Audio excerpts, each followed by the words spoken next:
ബോട്ടിലാണ് കേട്ടോ നമ്മൾ ഇന്നുള്ളത്. മോൻ്റെ ആദ്യത്തെ ബോട്ടിൽ കയറിയിട്ടുള്ളൊരു എക്സ്പീരിയൻസ് ആണ് ഷെയർ ചെയ്യുന്നത്. ഞങ്ങൾക്ക് നല്ല പേടിയുണ്ടായിരുന്നു, ആദ്യമായിട്ടാണല്ലോ ബോട്ടിൽ കയറുന്നത്. എങ്ങനെയാവും, ആൾക്കാണെങ്കിൽ ഓടി നടക്കണം. അപ്പോൾ ഈ ബോട്ടിലിരുന്നാൽ എങ്ങനെയാവും പരിപാടി നമുക്കറിയില്ലല്ലോ. അപ്പോൾ അത് കാരണം പോപ്കോൺ വാങ്ങിയിട്ടാണ് കയറിയത്. പോപ്കോൺ ഭയങ്കര ഇഷ്ടമാണ്. സോ അത് കഴിക്കുന്നതിൽ ആൾ ഭയങ്കര ബിസി ആയിരുന്നു. അതുമാത്രമല്ല, ബോട്ടിൽ കയറിയപ്പോൾ ഭയങ്കര ഇഷ്ടമാവുകയും ചെയ്തു. ചുറ്റും നോക്കിയിരിക്കുന്നുണ്ടായിരുന്നു കേട്ടോ. ക്ലൈമറ്റിനെ പറ്റി പറയാതിരിക്കാൻ വയ്യ കേട്ടോ. നല്ല തണുപ്പായിരുന്നു, നല്ല കാറ്റും ചാറ്റൽ മഴയും അടിപൊളിയായിരുന്നു. ദേ ഊട്ടി ട്രെയിൻ കണ്ടോ? ഇപ്പോൾ ബോട്ട് ഹൗസിൽ ഒരു ചെറിയ ട്രെയിൻ സർവീസ് ഉണ്ട്, 1 കിലോമീറ്റർ മാത്രം പോകുന്നത്. അപ്പോൾ ബോറടിക്കില്ല, എന്നാൽ ട്രെയിൻ എക്സ്പീരിയൻസ് ചെയ്യാനും പറ്റും കേട്ടോ.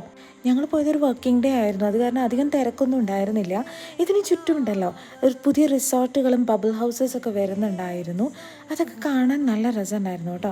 എന്തായാലും ഇതൊരു മറക്കാനാവാത്ത എക്സ്പീരിയൻസ് തന്നെയാണ്.